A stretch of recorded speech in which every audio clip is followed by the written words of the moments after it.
Another day, another commitment for Kirby Smart, Stacy Searles, and the Georgia Bulldogs. This time, four-star Cortez Smith out of Parkview, a versatile offensive lineman, one of the best offensive linemen in the state of Georgia, has decided to commit to Georgia today over South Carolina, Miami, and someone else, right? But at the end of the day, this was always Georgia. I've told our members over on DAWG Post that I felt for basically his entire recruitment that he was leaning Georgia's way. They offered early on in the process. This is a kid that has been starting since he was a freshman at a very good school, very good program, a program with a lot of history, Parkview High School, 7A ball. This kid was starting as a freshman. This will be his fourth year starting this upcoming season as a senior, 6'3", around 300 pounds. He's one of the best center prospects in the country. He's ranked as the number 11 interior offensive lineman in the nation, number 157 overall across the country. This is a big deal, right? And, Stacy Searles has done a really good job this class, particularly in the state. This is Georgia's third offensive line commitment and the third one from the state of Georgia. Of course, Dontrell Glover, a guy who plays tackle for Langston Hughes. He might slide inside in Athens. Mason Short, a dominant tackle for Evans High School in the Augusta area. He'll probably slide inside too. And Cortez Smith, it looks like he will be center. Now, he can play guard. He can play some tackle. Smart kid, versatile. Again, at Parkview, he can play all over the line, but I do think he'll end up at center, possibly guard in Athens. They might allow him to practice at multiple spots. Excuse me. They want to be versatile. They want to have a lot of guys know how to play different positions because they want the best five. And it wouldn't surprise me at all if one day Cortez Smith was the starter, maybe for multiple years, at the center spot for the Georgia Bulldogs. He's got size. He's plenty big for a center, but he can move, man. This is a guy who can pull in the run game and go find a linebacker and just bury them. Again, he's smart. He understands the play. He understands protections. He's a dominant run blocker. He's going to open up a lot of holes in the middle, but he's a pass protector as well. He's got good lower body strength. He's quick off the line, and he knows how to latch on to a defensive tackle. And when he gets the guard's help, he's going to detach, right, and find a linebacker at the second level. But he knows what he's doing. He consistently does his job. He's technically sound, works hard on the fundamentals, his hand placement. He plays with good leverage. He does a good job of driving defenders backwards, and he's not going to stop there. He's going to put them in the ground. I mean, he is a pancake machine, a guy that they love. He plays violent. He plays with a mean streak, but he's a great kid off the field, loves to learn, loves to compete, loves to work. And again, it says a lot that this kid started as a freshman against 7A ball, against 7A defenders in Gwinnett County. I mean, those aren't scrubs. He's going against really good players and has been year after year after year now. And he more than held his own again as a freshman. That's when he started getting some offers. Only got better as a sophomore, only got better as a junior. I saw him at the Atlanta Under Armour camp back in February. Looks great. He holds 300 pounds really, really well, but the kid can move, and he can play in space, and he can go attack. And again, he just does everything well, and that's why he's just outside of the 150 in the country. Big deal.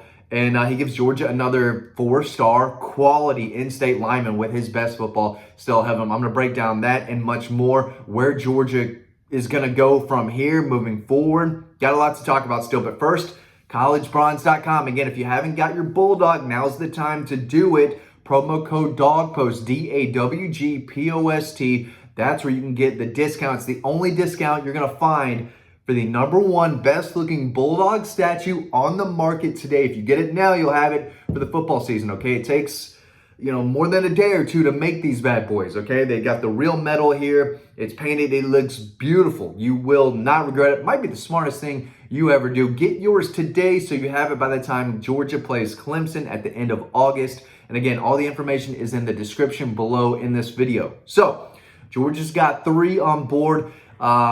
And there's still guys to know about, right? They want to take 5 every class. And there's a few guys that are coming off the board fairly soon. One of them, Juan Gaston Jr. You know all about him, right? I named him Mount Gaston, 6'7", 350.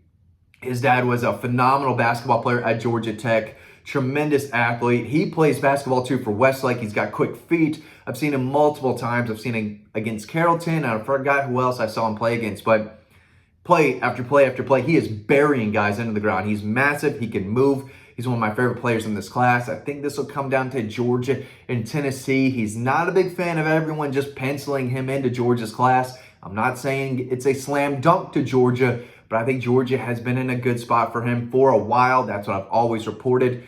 Watch out for Tennessee. They're doing a great job right now on the recruiting trail, and they're picking up big time with the offensive line. They know that they need big, massive, high-ceiling offensive linemen if they want to get to where Georgia's at in Ohio State and Alabama. If they want to take that next step and compete for championships, well, they need to compete for the SEC first, eventually, before they start talking about the playoffs. But they need guys like Juan Gaston Jr. and David Sanders. Well, again, I don't think is leaning Georgia's way anymore. He was, connected with Georgia for most of his recruitment.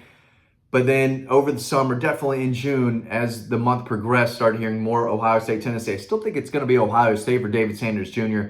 Not hearing a ton with him and Georgia. It's kind of been less and less and less over the last few weeks. But Juan Gaston Jr. is definitely a guy I can see Georgia landing, as well as Damola Ajudon. I believe I said that correctly because I spoke with him in person, I guess back in April, May. I went to Duluth to talk with him. He is a promising tackle prospect. He gained about 50, 60 pounds last summer until the spring. His recruitment blew up. Georgia offered.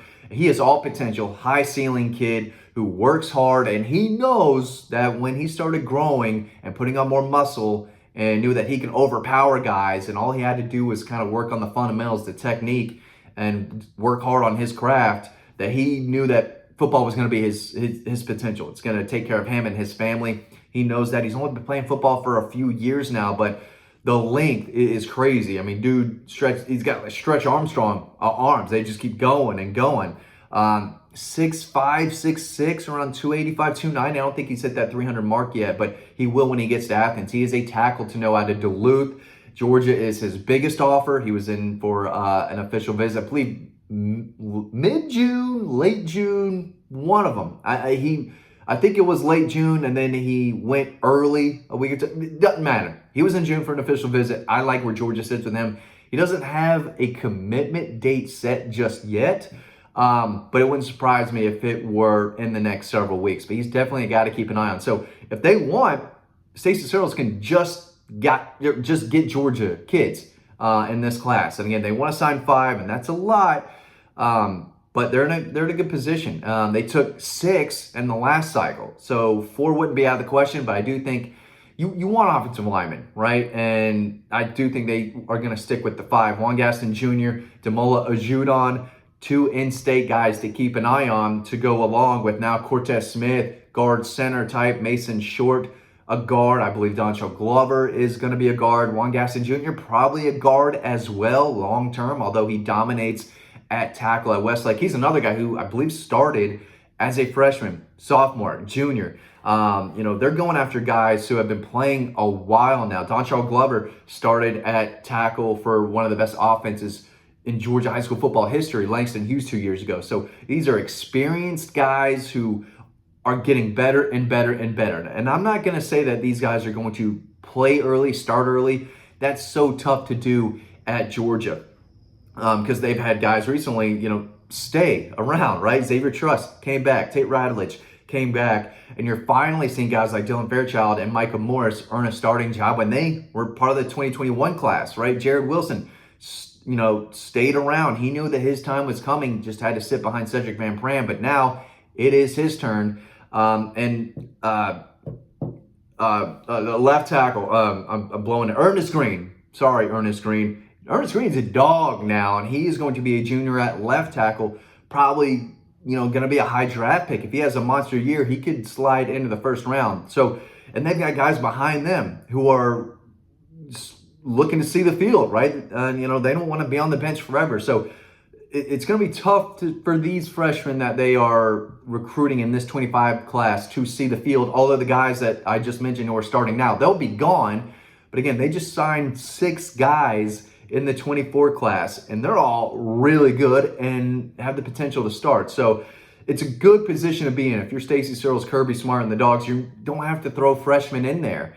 As good as Andrew Thomas was and Ernest Green was last year as a sophomore, Jamar Sawyer, those guys played early, but it's not super ideal. You want those 4 and 5 stars and even a promising 3-star to kind of sit and learn and add more weight, add more muscle, and be 100% ready by the time they need to be pushing for a starting job. So Georgia's got some depth. There's no doubt about it. And they are cleaning up in the state of Georgia in the 25 class on the offensive line. Big commitment today. 4-star Cortez Smith out of Parkview High School has committed to Georgia. Thanks for watching this video. Again, get your Bulldog today. Promo code DAWGPOST, DAWGPOST. All the information is in the description below in this video. Thanks for watching. You can read more about Cortez Smith and the rest of Georgia's offensive line targets over on DAWG Post. Make sure you do that. Again, thanks for watching, and I'll see you on the next video.